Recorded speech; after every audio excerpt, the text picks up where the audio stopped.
Shalom, salam berkat dari kami untuk pendengar sekalian. Saat ini pendengar akan diberkati dengan program Hari Ini Harinya Tuhan bagian yang ke-8. Sebuah program rohani tentang doktrin Alkitab yang menolong kita untuk semakin tertanam dalam kebenaran firman dan bertumbuh dalam kemuliaan. Bersama hambanya, Pendeta Gilbert Lumwendong, STH. Banyak orang merasa doktrin Alkitab sebagai sesuatu yang membingungkan. Tetapi tahukah saudara bahwa doktrin Alkitab intinya adalah memahami Alkitab dengan benar, dengan pemahaman yang sistematis, sehingga kita terus dapat tertanam di dalam kebenaran firman, sehingga kita terus bertumbuh di dalam kemuliaan Allah. Buka hati saudara sekalian untuk menerima berkat-berkat firman-Nya hari ini. Kasih bukan sekedar mengucapkan kata-kata yang manis dan lembut, tetapi kasih kadangkala berisi dengan teguran. Kasih kadangkala berisi kalimat-kalimat yang tegas untuk menyatakan kesalahan. Karena kasih bukan hanya menyetujui setiap pandangan, tetapi kasih menegur dan membawa setiap orang berjalan di jalan yang benar. Haleluya. Selamat datang di dalam program kita hari ini, Harinya Tuhan. Dan saudaraku yang kasih dalam Tuhan, seperti biasanya bahwa dalam program ini saya percaya iman saudara akan kembali dikuatkan. Saya percaya semangat saudara akan kembali dibangkitkan, karena kita tahu selama firman Tuhan menjadi dasar kehidupan kita, tidak ada yang perlu kita takutkan, karena firman Tuhan akan menuntun jalan kita dari kemenangan lepas pada kemenangan menuju kemuliaan yang luar biasa. Haleluya. Nah, saudaraku yang kasih dalam Tuhan, dalam program ini mungkin saya akan dikejutkan dengan judulnya, dengan temanya, karena judulnya bicara tentang keturunan ular beludak. Saudaraku yang kasih dalam Tuhan, mungkin dengar kalimat itu, sebagian kita akan berkata, waduh, kenapa kata itu keras sekali? Belum lagi kata ini bukan hanya diucapkan oleh orang yang sedang marah, tetapi kata ini sebetulnya sedang diucapkan oleh seorang nabi yang berkuasa, yaitu Yohanes Pembaptis. Dan Yohanes Pembaptis dengan tegas berkata, kamu keturunan ular beludak. Saudaraku yang kasih dalam Tuhan, ini yang saya sebut tadi, bahwa kasih seringkali bukan hanya tersenyum dan mengucapkan kata-kata yang lembut, tetapi dalam satu sisi kehidupan yang memang orangnya sedang mau berjalan menuju kehancuran. Kasih juga bicara tentang ketegasan, kasih juga bicara tentang kedisiplinan, kasih juga bicara tentang keberanian untuk menyatakan kesalahan, memberitahukan jalan yang keliru, supaya kita dapat menuntun orang menuju pada jalan kebenaran. Karena saudaraku yang kasih dalam Tuhan, hanya kasihlah yang bisa memberi keberanian untuk kita peduli dengan orang lain yang sedang salah, tanpa pernah berpikir, masa bodoh, itu kan gak ada hubungannya sama saya, dia mau hancur kek, dia mau masuk neraka kek. Tapi waktu hati kita penuh kasih, kita berkata dia salah, dan saya mau dia kembali ke jalan sorga. Itu sebabnya saya tegur, saya beritahu, tetapi karena saya mengasihinya, saya mau dia berada di jalan yang benar. Haleluya. Nah, kita lihat Lukas pasal 3. Lukas pasal 3 ayat yang pertama sampai ayat yang ke-9. Lukas pasal 3 ayat pertama sampai ayat yang ke-9. Dalam tahun ke-15 dari pemerintahan Kaisar Tiberius, ketika Pontius Pilatus menjadi wali negeri Yudea, dan Herodes raja wilayah Galilea, Filipus saudaranya raja wilayah Iturea, dan Trakonitis dan Lisanias raja wilayah Abilene, pada waktu Hanas dan Kayafas menjadi imam besar, datanglah firman Allah kepada Yohanes anak Sakaria di padang gurun. Maka datanglah Yohanes ke seluruh daerah Yordan dan menyerukan, bertobatlah dan berilah dirimu dibaptis, dan Allah akan mengampuni dosamu, seperti ada tertulis dalam kitab nubuat Yesaya. Ada suara yang berseru-seru di padang gurun, persiapkanlah jalan untuk Tuhan, luruskanlah jalan baginya. Setiap lembah akan ditimbun dan setiap gunung dan bukit akan menjadi rata. Yang berliku-liku akan diluruskan, yang berlekuk-lekuk akan diratakan, dan semua orang akan melihat keselamatan dari Tuhan. Haleluya. Lalu ia berkata kepada orang banyak yang datang kepadanya untuk dibaptis, katanya, hai kamu turunan ular beludak, siapakah yang mengatakan kepada kamu, kamu dapat melarikan diri dari murka yang akan datang? Jadi hasilkanlah buah-buah yang sesuai dengan pertobatan, dan janganlah berpikir dalam hatimu, Abraham adalah bapa kami, karena aku berkata kepadamu, Allah dapat menjadikan anak-anak bagi Abraham dari batu-batu ini. Kapak sudah tersedia pada akar pohon, dan setiap pohon yang tidak menghasilkan buah yang baik akan ditebang dan dibuang ke dalam api. Haleluya. Saudaraku yang kasih dalam Tuhan, di sini kita terkejut dengan satu kalimat pada ayat yang ke-7. Lalu ia, maksudnya Yohanes, berkata kepada orang banyak yang datang kepadanya untuk dibaptis, katanya, hai kamu keturunan ular beludak. Saudaraku yang kasih dalam Tuhan, kalimat ini sulit untuk kita pahami. Saudara bisa bayangkan, Orang-orang ini datang untuk dibaptis. Yohanes menyatakan kebenaran, orang-orang ini datang untuk dibaptis. Kelihatannya respons yang sangat luar biasa, kelihatannya kesungguhan yang sangat dahsyat, kelihatannya keberanian yang sangat hebat, sehingga mereka mau meninggalkan yang lama, dan sekarang mereka mau menyerahkan diri dibaptis. Tetapi saudaraku yang kekasih dalam Tuhan, sebagai nabi, Yohanes bukan hanya bisa melihat kulit luarnya saja. Sebagai nabi, Yohanes bukan hanya bisa melihat langkah mereka yang sedang berjalan menuju Sungai Yordan untuk dibaptis, tetapi saudaraku yang kasih dalam Tuhan, Yohanes bisa melihat jauh lebih daripada sekedar kulit luarnya. Yohanes bisa melihat hati mereka, Yohanes bisa melihat pikiran mereka, dan dalam situasi itu Yohanes dengan tegas berkata, "Kamu keturunan ular beludak." Saudaraku yang kasih dalam Tuhan, jangan sampai kalimat yang sama ditujukan kepada kita. Jangan sampai ketika kita berjumpa dengan Tuhan, Tuhan berkata, "Hanyalah dari hadapanku, hai kamu keturunan ular beludak." Karena kalau kita berjumpa dengan Tuhan, kita mau dijumpai Tuhan sebagai hamba yang baik dan setia. Haleluya. Nah, saudaraku yang kasih dalam Tuhan, kalau begitu, siapa sih yang dikategorikan sebagai keturunan ular beludak?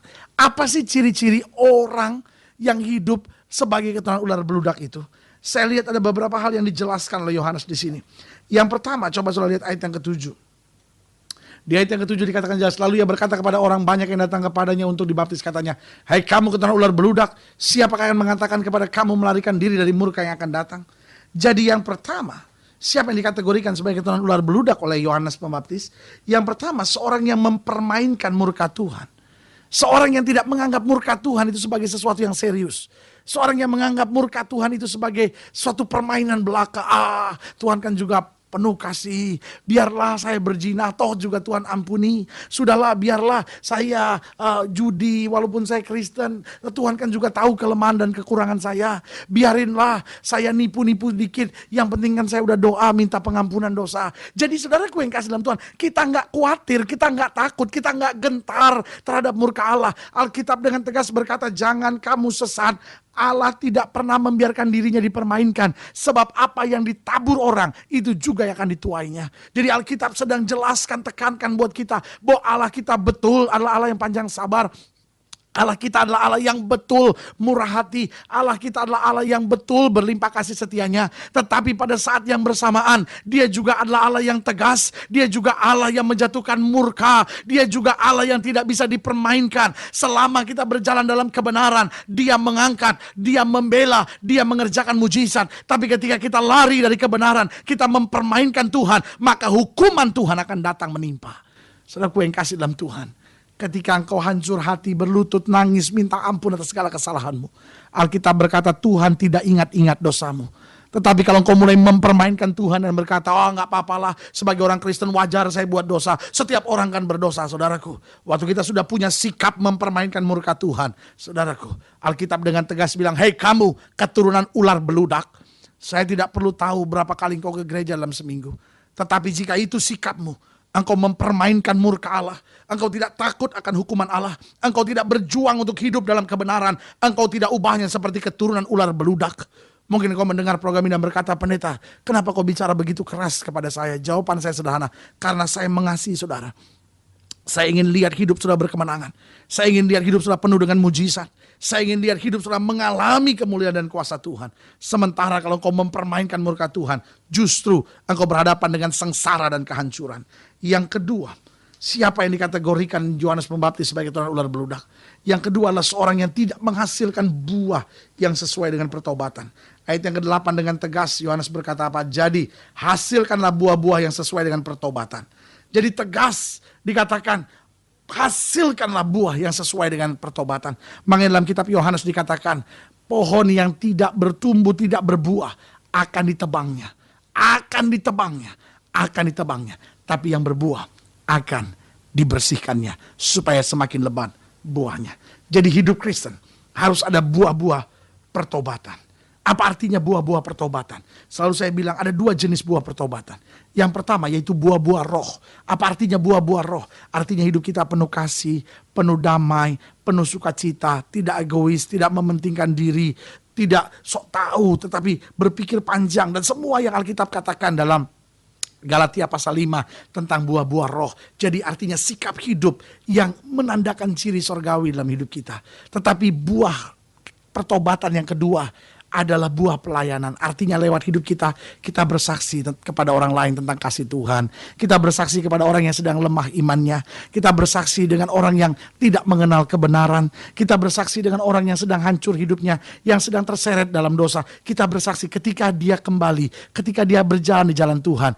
Maka itulah buah dari pertobatan kita. Artinya buah pelayanan kita. Jadi jelas ya, dalam buah pertobatan ada dua jenis buah. Yang pertama buah-buah roh, yaitu sikap hidup kita yang menampilkan ciri sorgawi. Tetapi yang kedua adalah buah-buah pelayanan. Bahwa lewat hidup kita orang lain dapat diselamatkan. Haleluya. Jadi siapa keturunan ular beludak? Yang pertama, seorang yang mempermainkan murka Tuhan. Yang kedua, seorang yang tidak menghasilkan buah-buah yang sesuai dengan pertobatan. Dia bertobat tapi maki orang jalan terus. Dia bertobat tapi zina jalan terus. Dia bertobat tapi gak ada buahnya. Tetap suami yang kasar, tetap tempeleng istrinya. Saudaraku yang kasih dalam Tuhan, Alkitab dengan tegas bilang, kamu keturunan ular beludak. Tapi waktu kita mulai menghasilkan buah yang sesuai dengan pertobatan, mungkin selalu belum sempurna, masih banyak kekurangan dan kelemahan, tetapi sikap hatimu lurus di hadapan Tuhan. Maka Yesus menatapmu dan berkata, hei kamu hamba yang baik dan setia. Haleluya. Yang ketiga, siapa yang dikategorikan Yohanes Pembaptis sebagai keturunan ular beludak? Yang ketiga, seorang yang hanya memperhatikan sisi luar dari kekristenan. Makanya coba lihat ayat yang ke-8 bilang apa? Jadi hasilkanlah buah-buah yang sesuai dengan pertobatan, dan janganlah berpikir dalam hatimu, Abraham adalah bapa kami. Karena aku berkata kepadamu, Allah dapat menjadikan anak-anak bagi Abraham dari batu-batu ini. Artinya mereka hanya memperhatikan sisi luar. Loh, secara darah kami keturunan Abraham. Tetapi dengan tegas Yohanes Pembaptis berkata, kalau kau ikut seperti itu, Allah dapat menjadikan batu-batu ini, dari batu-batu ini, keturunan Abraham. Apa yang sedang Alkitab mau jelaskan di sini? Alkitab sedang mau jelaskan bahwa ikut Tuhan tak bisanya kulit luarnya, tapi ikut Tuhan mulai segenap hati, segenap hidup kita, segenap jiwa kita, kita persembahkan kepada Tuhan. Bukan dari luar menutupi sesuatu yang dari dalam, tapi yang dari dalam terpancar keluar sehingga kemuliaan kuasa Tuhan nyata. Haleluya. Kalau saudara ingin dilayani lebih jauh, hubungi kami melalui telepon, hubungi kami melalui surat, kunjungi website kami, karena kami ada untuk membawa Bapak Ibu Saudara sekalian lebih dekat pada Tuhan, mengalami kasih kuasa mujizat yang luar biasa. Kalau saudara ingin didoakan secara khusus, taruh tangan kanan saudara di dada, kita doa. Bapa, dalam nama Yesus, hamba doa buat setiap pendengar sekalian yang sakit, yang berbeban berat. Mungkin yang selama ini akhirnya kami menyadari Tuhan, ternyata di hadapan Tuhan kami hanya keturunan ular beludak. Mulai hari ini kami mau bangkit menjadi hamba setia yang menyenangkan hatimu. Di dalam nama Yesus kami berdoa. Haleluya. Amin. Saudaraku yang kasih dalam Tuhan, kita sudah berdoa, imani apa yang sudah doakan. Karena Alkitab berkata, sesuai dengan imanmu jadi padamu. Jangan takut, tetap bersuka cita, tetap bersemangat menghadapi segala perkara. Karena kita tidak pernah sendiri, bersama Yesus kita cakap menanggung segala perkara. Sampai berjumpa pada program berikut. Dan jangan lupa, jadikan hari ini harinya Tuhan. Haleluya.